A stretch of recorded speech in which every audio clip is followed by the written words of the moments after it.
Assalamualaikum warahmatullahi wabarakatuh. Hari ini kami dari kelompok 3 akan memaparkan materi tentang landasan sosiologis dan antropologis pendidikan. Namun sebelumnya, izinkan kami memperkenalkan diri terlebih dahulu. Saya Sayyid Ali Hanafi, lalu ada Ananda Deshinta Rashid, Ari Krisdianti, Dwika Melani Hartuti, Fuji Fauziah, Gelora Sukma Adawiyah.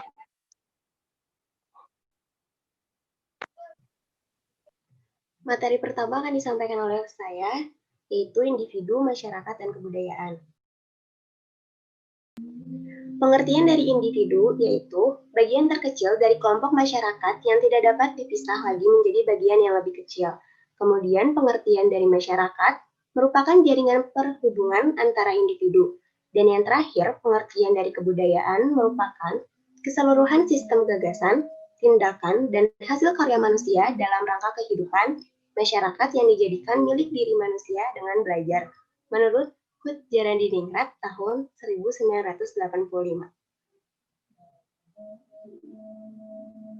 Unsur yang mesti terdapat dalam masyarakat. Yang pertama, manusia, individu-individu yang hidup bersama.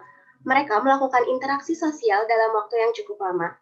Mereka mempunyai kesadaran sebagai satu kesatuan, dan mereka mempunyai suatu sistem hidup bersama yang menghasilkan kebudayaan. Lalu ada 3 jenis kebudayaan. Yang pertama, suatu kompleks ide, gagasan, nilai, norma, persatuan, dan lain sebagainya. Selanjutnya, suatu kompleks aktivitas, kelakuan berpola dari manusia dalam masyarakat.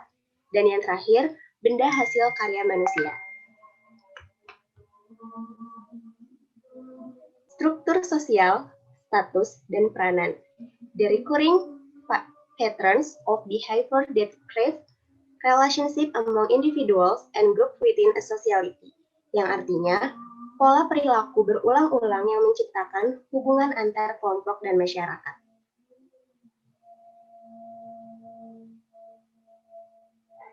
Interaksi sosial, tindakan sosial, konformitas penyimpangan tingkah laku sosial, dan kontrol sosial. Dalam interaksi sosial tersebut, mereka melakukan berbagai tindakan sosial, yaitu perilaku individu yang dilakukan dengan mempertimbangkan dan berorientasi kepada perilaku orang lain untuk mencapai tujuan tertentu. Yang kedua, materi pendidikan sosialisasi dan enkulturasi. Upaya mempertahankan kelangsungan eksistensi masyarakat dan kebudayaan. Salah satu unsur masyarakat adalah adanya interaksi sosial. Interaksi sosial antara lain mengimplikasikan reproduksi sehingga masyarakat menghasilkan keturunan. Yang nantinya keturunan itu akan menjadi generasi muda yang menggantikan generasi-generasi yang sudah lalu, yang nantinya akan menjadi generasi penerus. Tujuan interaksi sosial. Terciptanya konformitas dan homogenitas di masyarakat. Dan yang kedua, menjaga kelangsungan eksistensi masyarakat serta kebudayaannya. Fungsi masyarakat dalam rangka mengantarkan setiap individu, khususnya generasi muda, ke dalam kehidupan bermasyarakat dan berbudaya. Sosialisasi dan enkulturasi.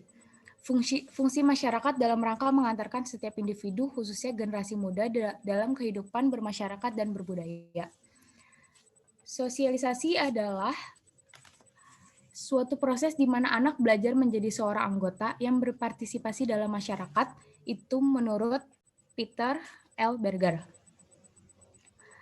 Dan yang kedua, enkulturasi adalah suatu proses di mana individu belajar cara berpikir, cara bertindak, dan merasa yang mencerminkan kebudayaan masyarakatnya. Pendidikan diupayakan agar peserta didik mampu hidup bermasyarakat dan berbudaya. Secara sudut pandang sosiologi, pendidikan identik dengan sosialisasi, dan secara sudut pandang antropologi, pendidikan identik dengan enkulturasi. Yang ketiga ada pendidikan sebagai pranata sosial. Pengertian pranata sosial. Pranata sosial adalah perilaku terpola yang digunakan oleh suatu masyarakat untuk memenuhi berbagai kebutuhan dasarnya atau basic needs. Jenis pranata sosial. Setiap individu mempunyai berbagai kebutuhan dasar, misalnya akan kebutuhan akan metabolisme, reproduksi, keamanan, kesehatan, dan sebagainya. Kebutuhan tersebut akan dipenuhi dalam jabatan, perlindungan, pendidikan, dan sebagainya. Respons ini memiliki kesalahan pola dalam suatu masyarakat tertentu. Pola respons lain yaitu pranata dan sebagainya. Pranata pendidikan merupakan salah satu pranata sosial dalam rangka proses sosialisasi dan enkulturasi untuk mengantarkan individu ke dalam kehidupan bermasyarakat dan berbudaya, serta untuk menjaga kelangsungan eksistensi masyarakat dan kebudayaannya. Melalui pranata pendidikan, diharapkan eksistensi masyarakat dan kebudayaan dapat bertahan meskipun individunya berubah. Selanjutnya, ada pendidikan informal, formal, dan non-formal. Pendidikan informal merupakan pendidikan yang terselenggara secara alami dalam kehidupan dan biasanya terdapat dalam lingkungan hidup sehari-hari. Lalu, pendidikan formal atau sekolah merupakan pendidikan yang berjenjang dan terstruktur dan guru adalah peran terbesar di dalamnya. Pendidikan non-formal adalah bukan pendidikan formal namun terstruktur dan berjenjang dan dapat dihargai setara dengan pendidikan formal. Yang mampu memberikan pendidikan informal kepada kita, yang pertama adalah keluarga. Pendidikan informal dalam keluarga telah terjadi sejak kita lahir, seperti yang dikemukakan oleh M.I. Sulaiman tahun 1985, bahwa pengalaman dan perlakuan yang didapat anak dari lingkungan semasa kecil dari keluarganya menggariskan semacam pola hidup bagi kehidupan selanjutnya. Yang kedua ada masyarakat. Biasanya, anak akan belajar dari adat kebiasaan, pergaulan, dan cara berkomunikasi dengan orang-orang yang ada di sekitarnya. Dalam konteks ini, pendidikan merupakan pewarisan sosial yang berfungsi untuk melestarikan nilai-nilai budaya yang terdapat pada masyarakat. Fungsi keluarga secara universal menurut George Peter Murdoch yaitu sebagai pranata yang membenarkan hubungan seksual antara pria dan wanita dewasa berdasarkan pernikahan. Yang kedua, mengembangkan keturunan. Yang ketiga, melaksanakan pendidikan. Dan yang keempat, sebagai kesatuan ekonomi. Di sini juga ada komponen sekolah. Yang pertama, tujuan pendidikan atau institusional. Yang kedua, ialah manusia. Yang ketiga, kurikulum. Yang keempat, media dan teknologi pendidikan. Yang kelima, ada sarana prasarana dan fasilitas. Yang keenam, ada pengelola. Dan yang merupakan komponen utama ialah peserta didik, guru, dan kurikulum.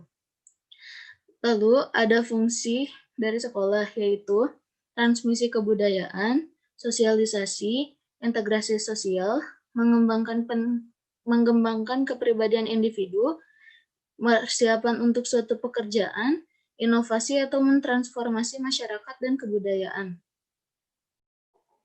Perbedaan sosialisasi di sekolah dan keluarga ialah pemahaman tentang apa yang dilihat. Jika dalam lingkup keluarga, anak hanya akan melihat dan mengikuti tanpa ada pemahaman. Dan dengan diadakannya sekolah, maka sekolah akan mampu membantu anak untuk memahami apa yang telah ia lihat sebelumnya. Dan ada kelebihan lain seperti interaksi dengan kawan sebaya yang tentu berbeda dengan interaksi dengan orang tua maupun saudara-saudaranya. Dan yang terpenting adalah mampu memahami sikap, perasaan, dan peranan orang lain. Menurut Kamanto Sunarto, tahun 1993, perbedaan sosialisasi antar sekolah dan keluarga adalah kemandirian, prestasi, universalisme atau perlakuan saat di sekolah. Yang keempat ada specificity atau kegiatan yang akan dibatasi secara spesifik. Yang terakhir adalah pendidikan nonformal. Pendidikan nonformal berfungsi sebagai tempat pengembangan potensi diri dan penekanan penguasaan ilmu yang dikuasai diri, atau biasanya hanya terfokus pada satu untuk dipelajari dan itu merupakan hal yang diminati.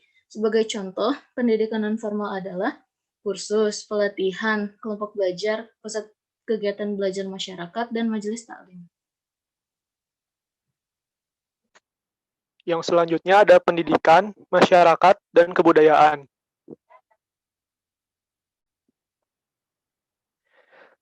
Pendidikan, masyarakat, dan kebudayaannya merupakan komponen yang tidak dapat dipisahkan serta memiliki hubungan timbal balik di dalam pranata sosial.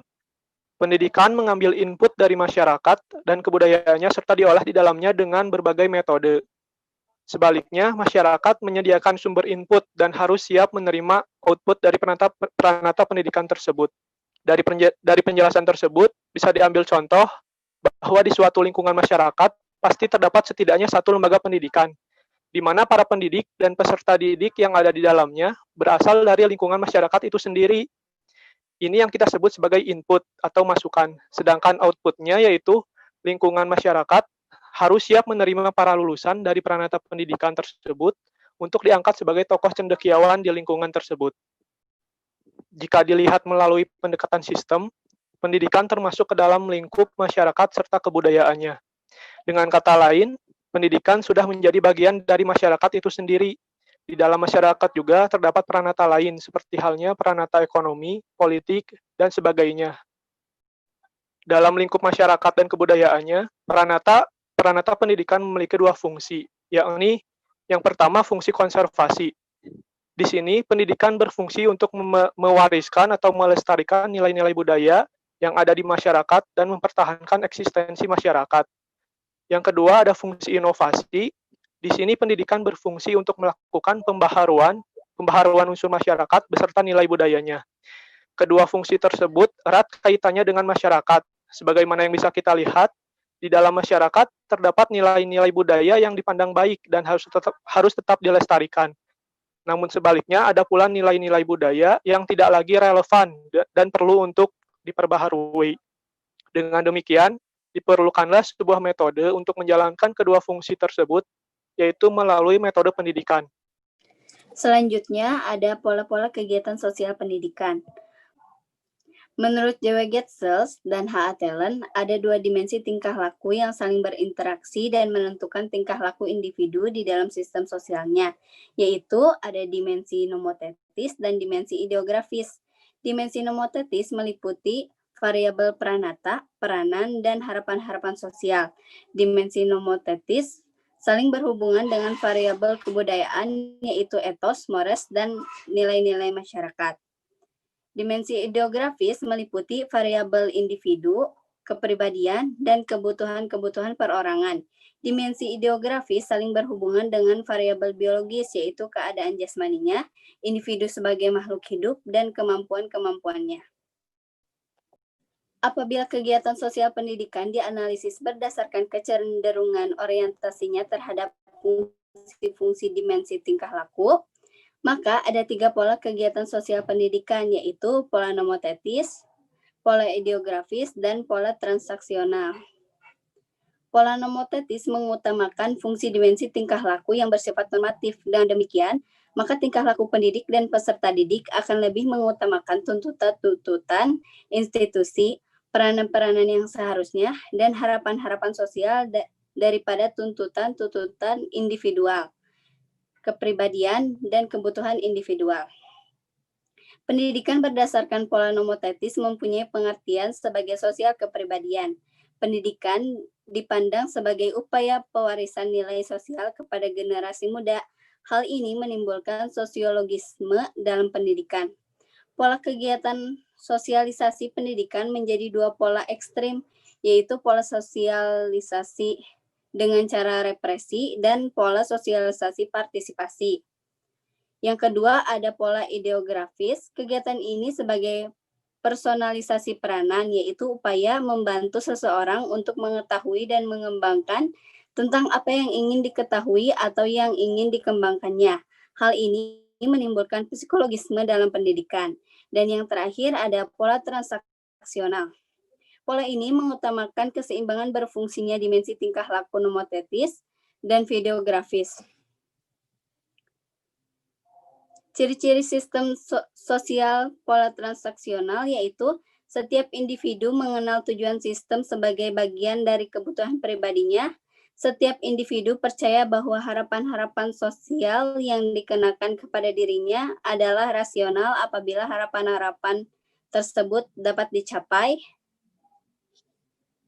Setiap individu merasa bahwa ia termasuk suatu kelompok dengan suasana emosi yang sama. Menurut A. Harris, ada 4 jenis pola dasar hubungan transaksional, yaitu I'm not okay, you are okay, I'm okay, you are not okay, I'm not okay, you are not okay, I'm okay, you are okay. Dalam kegiatan pendidikan, jenis pola kegiatan sosial pendidikan yang diharapkan terjadi adalah jenis pola transaksional. Jenis yang keempat yaitu I'm okay, you are okay. Artinya bahwa guru mau melaksanakan pendidikan dan siswa mau melaksanakan pendidikan. Yang terakhir, ada pola sikap guru terhadap siswa serta implikasi fungsi dan tipe guru. David mengemukakan ada 3 kemungkinan pola sikap guru terhadap siswa dan implikasinya terhadap fungsi dan tipe guru. Pola yang pertama yaitu guru berasumsi bahwa muridnya belum menguasai kebudayaan, sedangkan pendidikan diartikan sebagai proses pembudayaan, sehingga dalam pola ini guru bertugas menggiring muridnya untuk mempelajari hal-hal yang dipilihkan olehnya dengan pertimbangan itulah yang terbaik bagi muridnya. Tipe guru ini disebut sebagai penjinak atau temer. Lalu ada pola yang kedua, yaitu guru berasumsi bahwa muridnya memiliki dorongan untuk mempelajari hal atau ilmu yang baru, yang sifatnya cukup berat dan kurang menarik. Sehingga dalam pola ini, guru bertugas untuk membuat suasana belajar yang menarik, menyenangkan, dan mudah dipahami. Tipe guru ini disebut penghibur atau entertainer. Dan pola yang terakhir, guru berasumsi bahwa muridnya mempunyai dorongan untuk belajar, dengan harapan murid tersebut mampu menggali sendiri sumber ilmu yang ada. Dalam pola ini, guru harus memberikan kebebasan kepada muridnya, baik secara individual maupun kelompok. Prinsip kepercayaan sangat diperlukan dalam pola ini. Tipe guru di sini dinamakan sebagai guru romantik. Sekian presentasi dari kami. Untuk pertanyaan bisa ditanyakan di sesi diskusi nanti. Akhir kata, wassalamualaikum warahmatullahi wabarakatuh.